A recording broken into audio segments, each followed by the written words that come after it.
You're welcome. Now, although some district assemblies in the Upperwest region have put in place stringent measures coupled with government bans on the cutting and transporting of rosewood, the practice is still ongoing in some parts of the region. The felling of rosewood and its transportation was at its zenith in 2012, forcing the government to place a ban on its salvaging, cutting, and transportation. JoyNews' Upperwest regional correspondent Rafiq Salam reports that the rare species, which takes about 100 years to fully mature, are being cut into pieces by some unscrupulous persons for export. According to the Environmental Investigation Agency report, about 6 million rosewood trees have been cut down in Ghana for illegal export to China since 2012. Despite government's ban and further tightening other loopholes on the illegal trade and felling of the endangered species, the practice still goes on. The personalities fingered in the act are corrupt government officials and local authorities. The illegal felling of rosewood in the Upperwest region could best be described as hide and seek. Here, the illegal loggers finds a district or an outlandish community to ply their trade. When their sins are being exposed, they could go on the quiet and move to another community to continue with their nefarious activities. Member of Parliament for the Upperwest constituency, Superintendent retired Peter Tubu, whose constituency he claimed the practice is on the rise, is deeply worried to the marrow. I got into the forest, I saw beautiful trees that were cut down, and I just began to see a desert that is moving faster downward than ever before. And I'm asking, if this is what we are going to leave for future generations, then we should be doing harm to the future than our grandfathers have done for us. The level of detection will tell you the level of spread. But until you see it, you may think that it's at a particular level, but it may be more than that or less than that. My interest is the fact that this is an illegality and it must stop. The Upperwest District Assembly in 2018 arrested these rosewoods that were illegal cut in some communities in the district and dumped at the Ucho police station. Upperwest District Chief Executive Edward Labiru Sabo agreed hook, line, and sinker with Superintendent Peter Tubu on the illegal practice.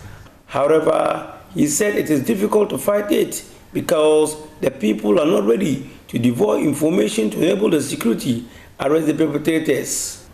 So I deployed the police and the military people to the scene.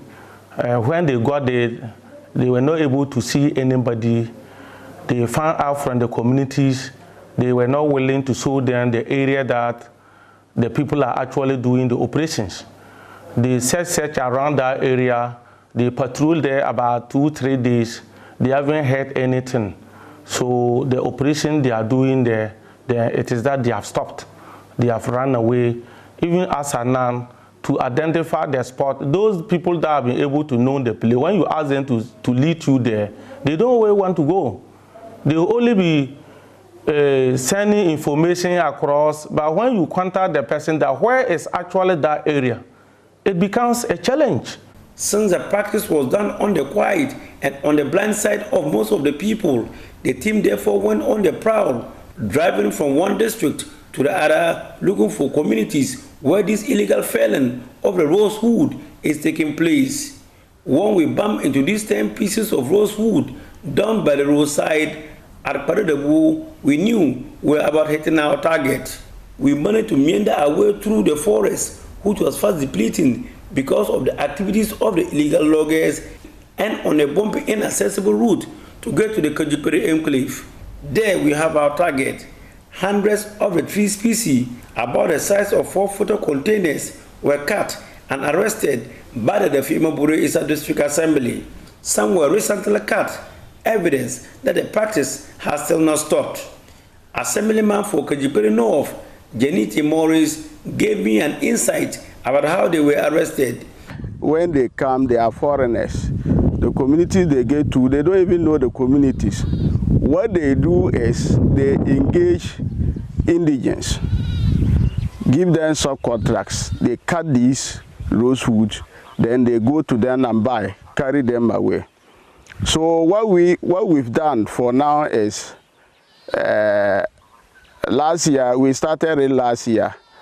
Then this year, what we are currently doing is we will be able to talk to some of the people that are supporting these foreigners to do the cutting down of the trees, and they actually agree that it is not good enough for what they are doing. So we've had a resolution that if we get you with the rosewood, we are going to seize all. And that is partly one of the reasons why we have a lot here. They are rosewood. If we get you, we don't ask you where you get it from. Once it's within our district, we seize them and you don't get them. He also spoke about the devastating effect. We are very much worried because if you look at the entire DBI, it's predominantly a farming community. Now the rosewoods, if you look at where they cut them at places where the vegetation cover is encouraging. So when you remove the vegetation cover in the near future, it goes against the quantum of rainfall we get in a year. In the outside world, rosewood is treated like pure gold.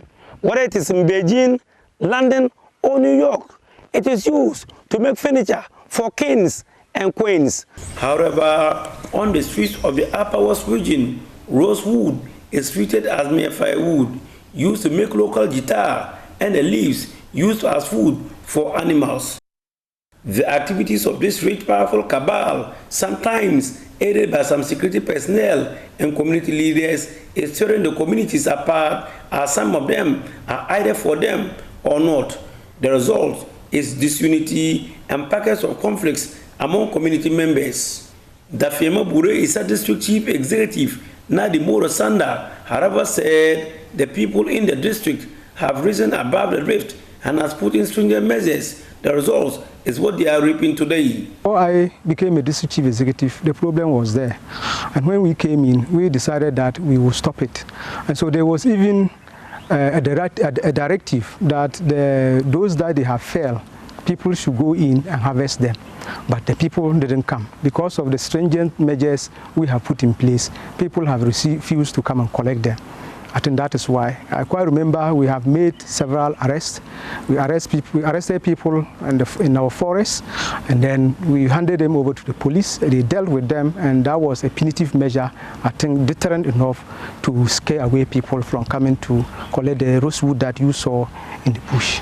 The cruel reality, however, is that the people are unaware that they gain only little from the illegal cutting and sale of the special species God has given them, but are not unaware of its devastating effect on the environment and their lives.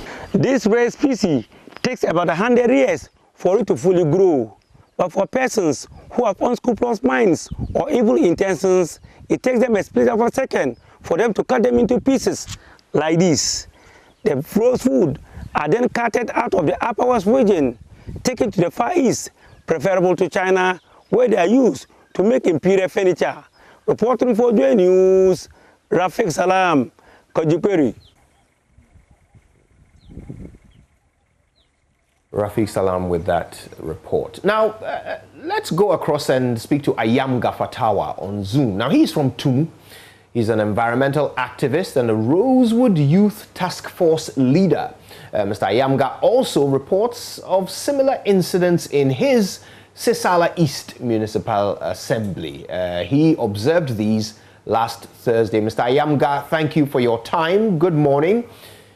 First of all, tell us what you saw. Yes.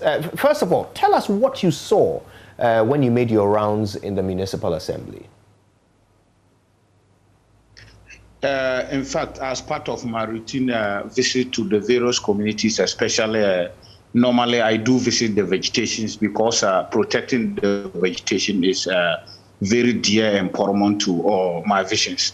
So as part of my visit on the 17th of April, I went around Wuru community under the Sisala East, but very close to the Burkina Faso So Ghana shares boundary with Burkina Faso through that community.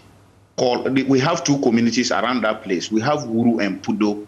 So as part of my visit to the area, and upon intelligence that Burkina Faso are doing commercial charcoal burning, I also intercepted huge or large quantity of rosewood packed at two separate areas awaiting loading. In fact, each site can fill up to about 6 containers, 20-footer containers. And they were heaped, freshly cut.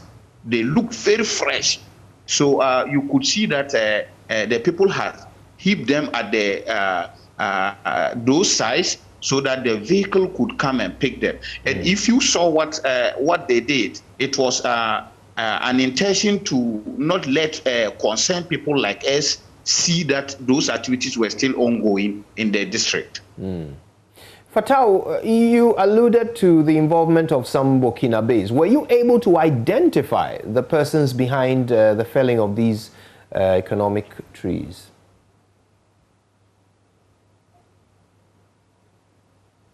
Hello, Fatau, can you hear me?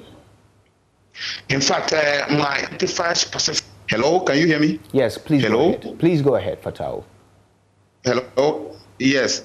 I'm still undertaking an investigation to ascertain the actual perpetrators of those activities, because the stakeholders in the municipality are much aware that illegal logging or rosewood logging has been a thing of the past. Unbeknownst to us that the activity is still ongoing. Not only those places that I saw, I also picked intelligence that between Pina and another close community, the rosewood logging is still ongoing, and I have videos of that place too.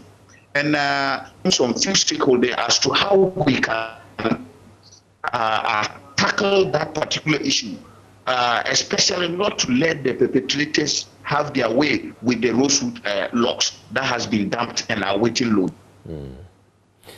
So the logs that you saw, do you know whether they've been salvaged already, or is the wood still in the bush? They've brought them from the bush, and they normally put them a place at we refer to a dumping site. That is from that place that a vehicle will come and load them away. So we call those places dumping site. But they made sure that it was an obscure place that not an ordinary person or passerby could just sight them. So they are trying to hide them because they are very much, those things are logs. When they say salvage logs, it means that maybe as a result of some development in that area, those logs have been cut down, and government felt that maybe is of economic use. So let's pay them. Right. We must apologize for that sketchy line there. We're going to try and reconnect in a clearer line to Mr. Fatau Ayamga, who's an environmental activist in the Sisala community. He has been monitoring the felling of rosewood. Mr. Ayamga, thank you for your patience. So tell us, I mean, you've been on this crusade for quite a while. What exactly have you done? Since you discovered these logs in the bush, have you reported them to any authorities? What actions have you taken? Yes, with my previous experience or fight in this rosewood menace, and knowing very well that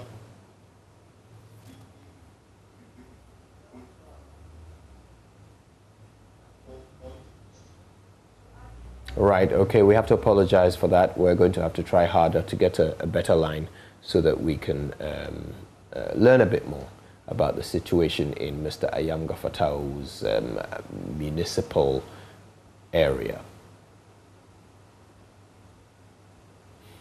So, of course, so far what we know is that in spite of a ban, a several-year-old ban imposed by the government on not just the felling, but the collection and the exportation of and the transportation of rosewood, it continues to happen in some parts of our country. And the evidence of it is quite clear, with freshly felled trees scattering the countryside landscape of some of these municipalities. Right, we can reconnect with Mr. Ayamga, who was explaining to us some of the actions that you have taken since you observed these trees that had been felled in your municipality. Yes, like I was mentioning, I did inform quite a number of stakeholders that I think also have much interest in fighting this menace. I didn't want to actually blow it up because in the previous fight, I realized that some people at the helm of affairs were actually enjoying the booty from this illegal activity. So I informed a couple of them, and plans are far advanced as to how we can approach the issue, particularly because we want to clear this menace from the municipality once and for all. In fact, I can tell you that we are bearing the consequences of illegal logging in the municipality. Other surrounding districts have experienced some few rainfalls. As I speak to you, we have not experienced those rainfalls. And in fact, we attribute this basically to the much logging that has taken place. And if you come to Upperwest, in fact, with the menace of rosewood logging, Sisala East municipality has been the worst hit municipality I can even talk of in the whole of Ghana when it comes to rosewood logging. So we have to tackle this head on. And most annoying thing is that my investigation is even pointing that we have Burkinabés who are collaborators of this activity. And this is an activity that is not countenanced in Burkina Faso. It could land you in jail. But in Ghana, you could do it and go scot-free. That is why I'm not surprised my investigation is pointing to collaborators of Burkinabés in this activity. Not only even rosewood activities that are ongoing in that particular side, but commercial charcoal burning is seriously happening. And these commercial charcoal burnings, I have approached the people. No single Ghanaian is among them. They are all Burkinabés. And I can tell you, even more than 10 articulated trucks can pick the charcoal that has been burned already by these Burkinabés. And they normally take them to Burkina Faso. Well, thank you for your vigilance. Let's hope that the work of you and your colleagues does something to curb this menace of rosewood felling, illegal rosewood felling. Thank you very much for the opportunity. You're welcome, Mr. Ayamga. And of course, you have to stay with us because on Wednesday, the 5th of May, the Multimedia Group, in partnership with the Environmental Investigation Agency, will be holding the Joy Forum to table this discussion with stakeholders on the status of the report of the Committee of Inquiry into alleged corruption in rosewood trade in Ghana. This will be live on this platform and also on Joy 99.7 FM and myjoyonline.com, as well as all of our social media platforms. It kicks off at 10 a.m. prompt this Wednesday. Make a date with us and use the hashtag SaveRosewoodGhana.